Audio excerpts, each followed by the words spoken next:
Selamat malam, perkenalkan saya Cecilia Piana sebagai moderator untuk kelompok 3C. Kami dari kelompok 3C akan mempresentasikan hasil PBL kami yang berjudulkan Analisis Proses Freight Forwarding dan Kepabeanan di PT Bintang Gamalama Perkasa dalam kajian studi kasus jalur ekspor impor Batam ke Cina. Baik, yang pertama-tama selanjutnya. Latar belakang. Sistem freight forwarding adalah bagian penting dalam logistik yang berperan sebagai perantara dalam pengiriman barang, terutama dalam ekspor, impor, dan distribusi.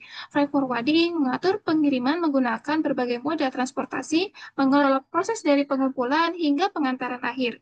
Sistem ini bertujuan untuk meningkatkan efisiensi, mengurangi biaya, dan mempercepat pengiriman freight forwarding, juga menghubungkan pengirim dengan penyedia jasa transportasi serta mengurus dokumen dan kepabeanan.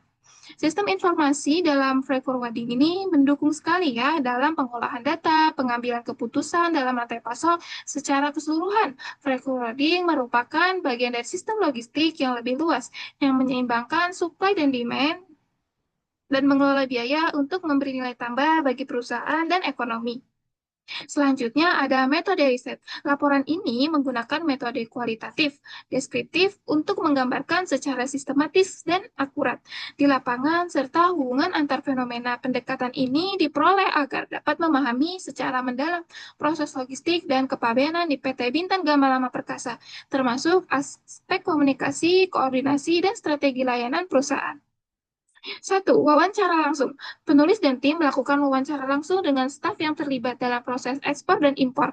Dalam pengurusan dokumen kepabeanan di PT Bintang Gamalang Perkasa, wawancara ini bertujuan untuk memperoleh informasi yang akurat mengenai pengurusan dokumen kepabeanan, serta kendala-kendala yang sering beradaptasi dalam kegiatan operasional.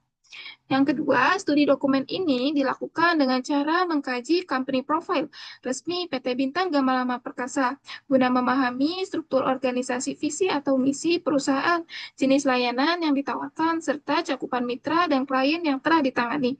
Baik, selanjutnya akan disampaikan oleh rekan saya. Terima kasih kepada moderator. Pembahasan selanjutnya adalah pemilihan moda transportasi. Yang pertama adalah menurut para ahli. Yang pertama adalah Astuti Purnawati. Ia menyebut impor sebagai tindakan membeli barang dari luar negeri yang dibayar menggunakan valuta asing. Lalu yang kedua adalah Susilo Utomo, yaitu menambahkan impor adalah kegiatan memasukkan barang dari luar negeri ke wilayah pabean yang dilakukan oleh perwakilan negara atau perusahaan. Lalu ada pemilihan mode transportasi. Pemilihan mode transportasi adalah proses menentukan jenis sarana atau alat angkut yang paling tepat dan efisien untuk mengirimkan barang atau komoditas dari satu tempat ke tempat lain. Khususnya, dalam konteks ekspor dan impor, pemilihan mode transportasi didasarkan pada karakteristik masing-masing, seperti biaya, waktu tempuh, kapasitas, dan keandalan. Misalnya, transportasi laut sering menjadi pilihan utama untuk kegiatan ekspor impor dikarenakan sifatnya yang ekonomis untuk volume besar, meskipun lebih lambat dibandingkan udara. Lalu ada mode transportasi dalam kegiatan ekspor impor. Yang pertama adalah transportasi laut. Transportasi laut merupakan mode transportasi yang paling dominan dan utama dalam kegiatan ekspor impor di Indonesia. Lalu yang kedua adalah transportasi udara. Mode transportasi udara dipilih untuk pengiriman barang yang membutuhkan waktu cepat dan memiliki nilai yang relatif tinggi atau barang yang mudah rusak, walaupun biaya yang ditawarkan jauh lebih mahal. Lalu yang ketiga adalah transportasi darat. Transportasi darat berupa truk maupun kereta api biasanya berfungsi sebagai moda penunjang atau pengiriman barang dari pelabuhan ke lokasi tujuan akhir di dalam negeri atau sebagai bagian dari penghubungan moda atau biasa disebut dengan multimoda. Lalu ada strategi pemilihan. Yang pertama adalah pemilihan moda sesuai dengan karakteristik barang dan tujuan pengiriman. Lalu ada penyesuaian dengan permintaan waktu dan pengiriman. Lalu yang terakhir adalah penggunaan moda, multimoda, dan green logistik. Baik, terima kasih. Saya kembalikan kepada moderator. Baik, selanjutnya bisa dibacakan oleh rekan kita yaitu Yunike. Baik, terima kasih moderator. Saya akan membacakan faktor-faktor yang mempengaruhi pemilihan moda transportasi dalam freight forwarding. Yang pertama yaitu karakteristik barang. Satu jenis, ukuran, berat, dan nilai barang sangat menentukan pilihan moda. Barang berukuran besar dan berat cenderung dikirim melalui moda darat, truk, atau laut. Sementara barang ringan dan bernilai tinggi sering menggunakan moda udara. Yang kedua, waktu pengiriman, lead time. Permintaan pengirim terkait kecepatan pengiriman menjadi pertimbangan utama. Moda udara dipilih untuk pengiriman cepat, sementara moda laut lebih ekonomis tapi lebih lambat. Yang ketiga ada biaya pengiriman. Freight forwarder selalu mempertimbangkan biaya total pengiriman, termasuk ongkos angkut, handling, dan asuransi untuk memilih moda yang efektif secara ekonomis. Yang keempat, yaitu ada manajemen risiko dan perencanaan kontingensi. Freight forwarder menyiapkan alternatif rute dan moda pengganti untuk mengantisipasi gangguan pengiriman seperti penundaan atau masalah di pelabuhan, sehingga pengiriman tetap terjaga dan keandalannya. Slide berikutnya. Slide berikutnya saya akan membacakan tentang case study. Batam sebagai salah satu pusat logistik utama di Indonesia, kini semakin terkoneksi dengan Cina melalui pembukaan rute langsung pengiriman kontainer. Seleksi moda transportasi di sepanjang rute Batam-Cina dipengaruhi oleh kebutuhan bisnis, efisiensi waktu, biaya logistik, dan perubahan kebijakan logistik pelabuhan. Nah, ada beberapa pilihan moda transportasi di Batam ke Cina. Yang pertama ada pengiriman kontainer laut langsung. Rute terbaru Batam, Pelabuhan Batu Ampar ke Guangzhou, Shenzhen, Cina. Operator SITC International Holdings. Frekuensi 1 kali per minggu atau setiap minggu. Kapasitas kapalnya itu ada 1000 sampai 1098 TUC per pelayaran. Efisiensi biayanya potongan biaya logistik hingga $600 per kontainer dibandingkan rute transit via Singapura. Keunggulannya ada pengiriman langsung tanpa transit, mempercepat waktu pengiriman dan memangkas biaya.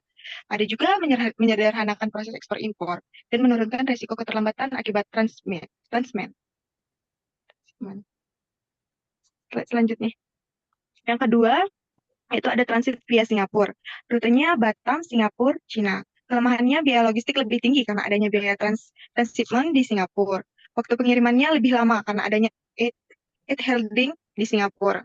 Yang ketiga yaitu ada pengiriman udara dengan feri penghubung. Langkahnya feri Batam ke Singapura. Setelah itu dari penerbangan komersial Singapura ke Cina. Nah, keunggulannya itu waktu tempuh lebih cepat, 8 sampai 12 jam perjalanan kombinasi feri dan pesawat.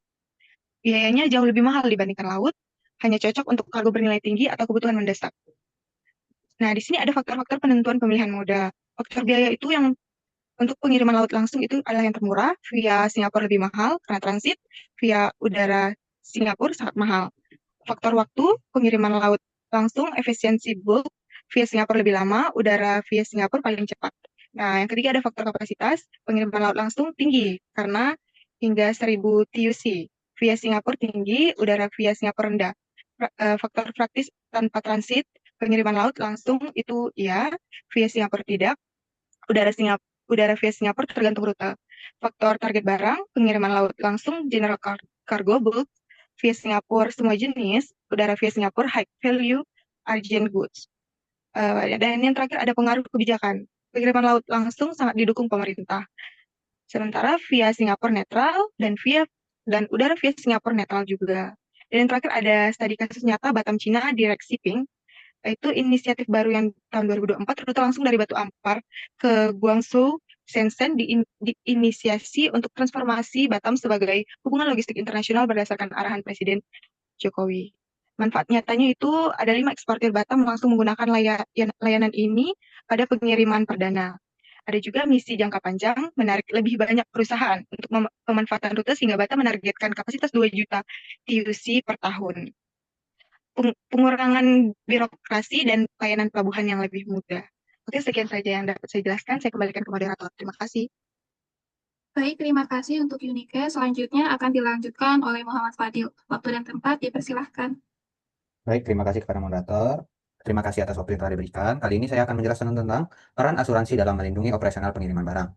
Baik, jadi apa itu peran asuransi dalam melindungi operasional pengiriman barang? Sangat vital karena memberikan perlindungan finansial terhadap risiko kerugian, kerusakan, kehilangan, maupun keterlambatan selama proses pengiriman barang. Selain itu, asuransi meningkatkan kepercayaan pelanggan karena memberikan jaminan bahwa barang yang mereka kirim atau terima akan terlindungi dengan baik, baik dari kerusakan fisik maupun risiko komersial dan politik dalam perjalanan internasional. Adapun jenis-jenis asuransi, yang pertama ada Freight Forwarder Liability Insurance atau FFLI, Marine Cargo Insurance, Multimodal Freight Liability Insurance, Cargo Insurance, dan Aviation Cargo Insurance. Baik, slide selanjutnya. Adapun pihak-pihak yang bertanggung jawab atas dokumen yaitu ada eksportir atau pengirim barang, importir, perusahaan pengangkut atau freight forwarder, asuransi, bank, otoritas pemerintahan seperti Bea Cukai, Kementerian Perdagangan, Dinas Perindustrian dan Perdagangan, dan masih banyak pihak lainnya. Pihak-pihak yang terlibat dan perannya eksportir yaitu pengiriman barang, freight forwarder, yaitu ekspedisi muatan kapal laut, perusahaan pengangkutan, shipping line, airline, tracking, ada Bea Cukai, bank dan lembaga keuangan, asuransi, importir, agen di negara tujuan, dan otoritas pemerintah dan regulator. Baik, terima kasih atas waktunya. Saya kembalikan kepada moderator. Baik, selanjutnya akan dibacakan oleh Deborah. Waktu dan tempat dipersilakan. Baik, terima kasih kepada moderator. Jadi di sini saya akan menjelaskan proses kepengurusan dokumen agar cepat dan siap sebelum barang dinaikkan ke kapal. Untuk memastikan barang bisa segera dinaikkan ke kapal, dokumen harus dikelola dengan cepat dan tepat. Yang pertama, persiapan dokumen lengkap dan akurat.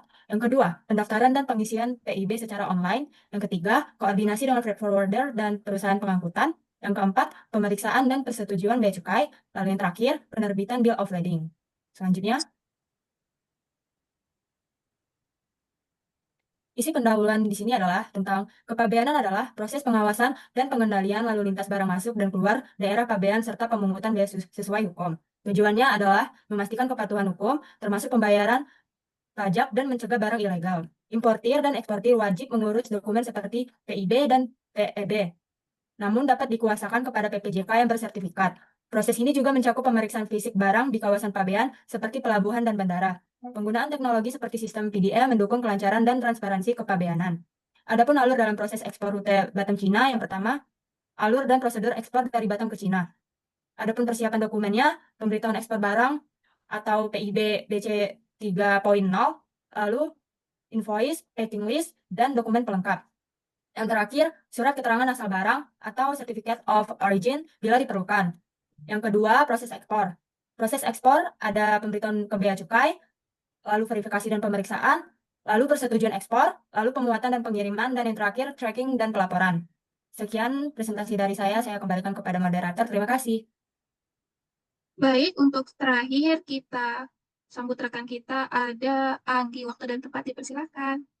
Baik, terima kasih kepada Cecil. Di sini saya akan menjelaskan mengenai bab 5, yaitu mengenai pemilihan moda transportasi itu merupakan langkah penting dalam logistik yang mempengaruhi efisiensi biaya, kelancaran rantai pasok, dan kepuasan pelanggan. Keputusan ini mempertimbangkan biaya, waktu, keamanan, kapasitas, serta kondisi geografis dan infrastruktur. Mulai riset operasi, perusahaan dapat menganalisis dan mengoptimalkan moda transportasi untuk memenuhi target pengiriman dan menekan biaya logistik. Penelitian ini bertujuan mengkaji faktor-faktor yang mempengaruhi pemilihan moda dan mengembangkan model keputusan untuk membantu perusahaan memilih moda transportasi yang paling efisien dan efektif. Faktor yang mempengaruhi pengiriman barang, yaitu keberhasilan pengiriman barang sangat dipengaruhi oleh kedua faktor, yaitu pemilihan transportasi dan juga pemilihan rute. Yang keduanya saling berkaitan dan berperan penting dalam rantai pasok, dalam rantai logistik perdagangan internasional. Yang kedua, yaitu ada pengaruh pemilihan transportasi. Transportasi merupakan kunci utama dalam rantai distribusi barang ekspor-impor. Sebagian besar perdagangan internasional, terutama di Indonesia, didominasi oleh moda transportasi laut yang mampu mengangkut volume besar dengan biaya relatif murah. Yang ketiga, ada pengaruh pemilihan rute. Rute pengiriman yang optimal juga sangat penting untuk memastikan barang tiba tepat waktu dan dengan biaya efisien. Infrastruktur pelabuhan yang berkembang dan efisien mendukung kelancaran arus barang dan mengurangi risiko keterlambatan. Yang keempat, itu ada metode pemilihan rute. Jadi ada banyak hal dan cara yang perlu diperhatikan dalam memilih rute yang paling optimal. Hal-hal seperti biaya, waktu, risiko, dan masih banyak perihal lainnya. Ini masih sebagian kecil faktor yang perlu diperhatikan dalam menentukan pemilihan rute. Dikarenakan banyaknya faktor yang menentukan, maka diperlukan suatu teori atau disiplin ilmu yang akan sangat membantu mendapatkan keputusan terbaik. Dan yang terakhir yaitu ada penerapan AHP pada studi kasus pemilihan moda impor dari Cina. Pada kasus impor dari Cina, perusahaan yang menjadi objek penelitian PBL tidak memiliki armada pengangkutan sendiri, akan tetapi bekerja sama dengan mitra perusahaan pengangkutan. Jasa pengangkutan yang ditawarkan ada dua, yakni pengangkutan via laut atau udara. Adapun kriteria yang akan kami angkat dalam kasus kali ini berupa, yang pertama ada biaya atau cost, yang kedua ada waktu atau time, yang ketiga ada keamanan atau safety. Tapi dikarenakan tidak lengkapnya data karena perusahaan menjaga kerahasiaan dari pelanggan mereka, kami akan menggunakan data dummy untuk menentukan nilai atau hierarki dari ketiga kriteria tersebut. Perusahaan dummy ini lebih ingin mengutamakan yang mengeluarkan biaya terkecil. Perhitungan akan dilaksanakan mengenai software Excel dan Super Decision. Baik, terima kasih. Saya kembalikan ke moderator. Mungkin cukup sekian dan terima kasih atas apa yang kami sampaikan. Kami harap presentasi ini dapat bermanfaat untuk audiens semua. Terima kasih. Salam sehat dan salam sejahtera dari kami kelompok